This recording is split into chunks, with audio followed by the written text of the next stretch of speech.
And in our top business story, Emaar Properties has announced that it will launch the offering of its shopping malls and retail unit on September the 14th and will list the subsidiary on the Dubai financial market on October the 2nd.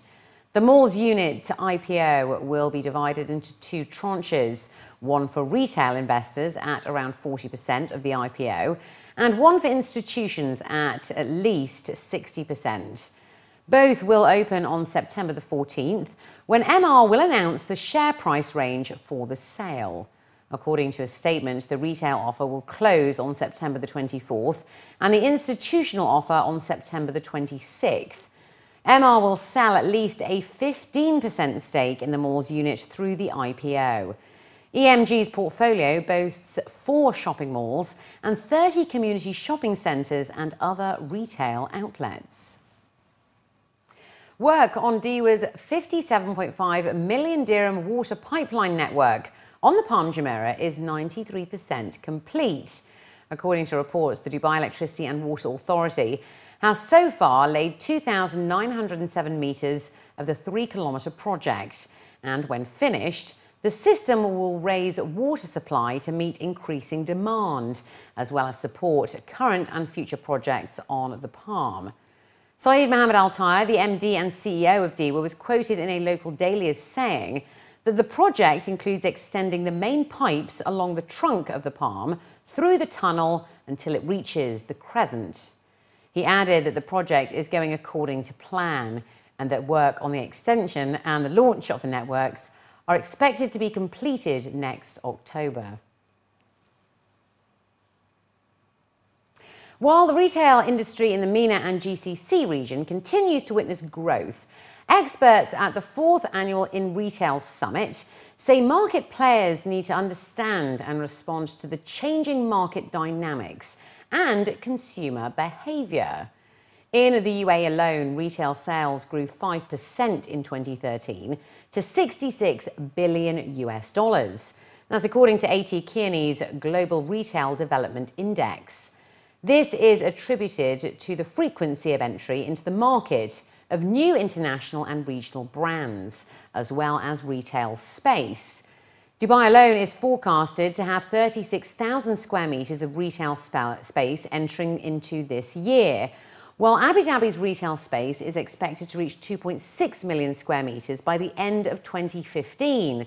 That's according to JLL. With all of these factors, the Paris Gallery Group of Companies CEO, His Excellency Mohammed Abdul Rahim Al Fahim, says competition is greater than ever, which drives companies to become more creative with their offerings and products, benefiting consumers. While innovation is essential, he says going back to basics, taking risks, as well as training and retaining people are keys to success. Now, the biggest challenge would be providing those types of offer all the time and ahead of the customer's demand and request. At the same time, having the set of sales team on the ground, providing the services to different segments of customers with different cultural background, and training and retaining this sales team would be the biggest challenge for the retailer in the future. Experts say the rise in e-commerce sites have also added a new dimension to the market. 90% of total apparel retail in the MENA region will be online by 2030. That's according to Euromonitor and Goldman Sachs estimates.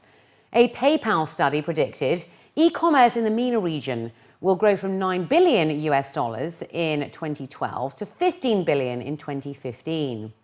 Majid Al Futtaim Fashion CEO Rajiv Suri says he still believes that physical stores will remain king, but online cannot be ignored. We are preparing for it. We are not yet ready for it ourselves. We are in the process of doing research. We've looked at several options on how do you do it, because obviously as a multi-brand company with so many brands, we have to see how do you manage this platform. Do you do it by brand, or you do it on a corporate basis? But of course, there are pros and cons of both in terms of cost and how you manage it. We feel that the best would be to go by brand, because if a consumer wants a top or a skirt or a dress, she's typically either knows the brand or will type in dress, and then she will get an assortment of different brands.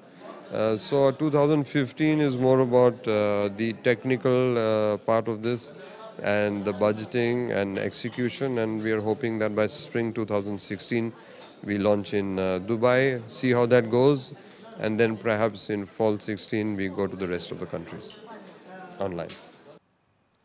The UAE has landed the 13th place of major countries in terms of customer satisfaction, and that's according to the latest report. According to the quarterly Zendesk benchmark report for the second quarter of 2014, the UAE scored an 85% overall customer satisfaction rating, up from 84% in Q1 this year. New Zealand returned to the #1 spot with 93% customer satisfaction, followed by Norway and Canada, which were tied at the #2 spot with 92% customer satisfaction. For the second quarter, the average worldwide customer satisfaction rating reached 83%, a jump of 2 percentage points from the prior quarter, and its highest level since the first quarter of 2012.